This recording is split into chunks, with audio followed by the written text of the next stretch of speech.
ingin membedakan mana di antara orang-orang yang mukmin dan mana di antara orang-orang yang munafik, yang kita berlindung dari penyakit nifaq. Di antara waktu yang Nabi perhatikan ketika subuh, ketika sholat subuh. Kalau beliau bertanya, aina fulan? Fulan mana? Dan itu ketika setelah sholat subuh, waktunya pagi, Nabi tanya, aina fulan? Fulan mana? Tidak kelihatan. Kalau tidak ada yang misalkan berikan jawaban, kalau memang jawabannya tidak tahu, para sahabat diam, semakin yakin Nabi. Ini orang ini terjangkiti penyakit munafik.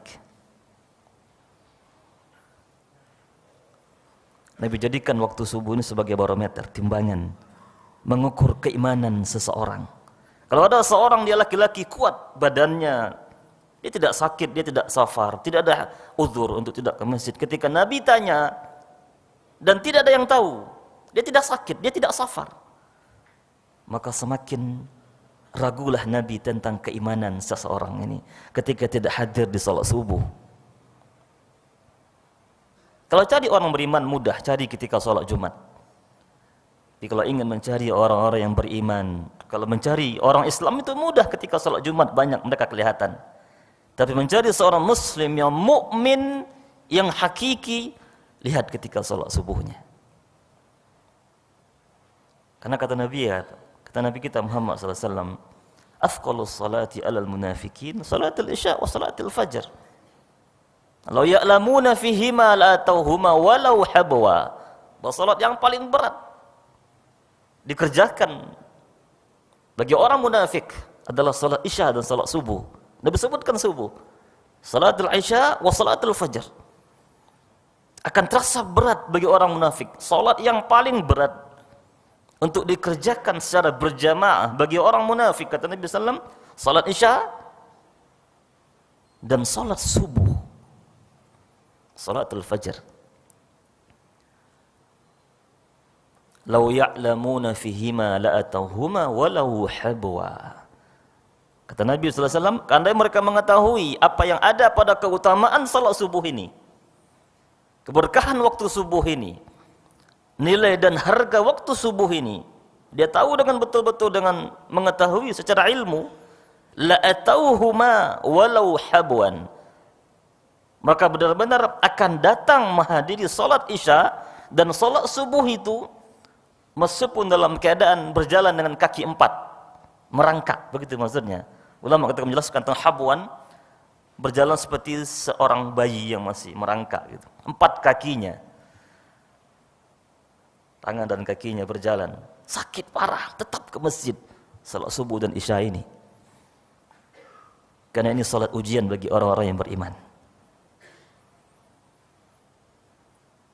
Keberkahan waktu ada di situ. Al-Imam Al-Qayyim memakruhkan habis salat subuh itu untuk tidur. Memakruhkan dengan menjelaskan penjelasan para ulama. Syekhul Islam Ibnu Taimiyah rahimahullah, beliau duduk di masjid, itulah kebiasaan kaum salaf, duduk di masjid habis salat subuh. Kata mereka, ini adalah gizinya kami, nutrisinya kami, salat subuh di masjid dan berzikir habis itu. Kalau kami tidak gunakan ini, kami tidak berzikir habis salat subuh, setelah berjamaah, maka hilang kekuatan kami. Hilang kekuatan. Itu nutrisi yang paling bergizi. Salat subuh berjamaah dan zikir. Mengawali aktivitas dengan salat subuh berjamaah, berzikir kepada Allah Subhanahu wa taala. Makanya para sahabat-sahabat yang mereka itu dididik oleh Nabi sallallahu alaihi wasallam, kalau ada mereka yang ketinggalan salat berjamaah, terkhusus salat subuh, mereka menyesal. Mereka menangis. Ya. Sesibuk apapun mereka, sebanyak apapun aktivitas mereka, kalau sempat ketinggalan atau terlambat melakukan salat subuh berjamaah, mereka menyesal. Bahkan mereka menangis.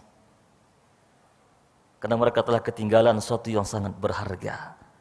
Dan mereka yakin kalau seorang mukmin meninggalkan salah satu yang berharga dalam hidup, maka berantakan hidupnya.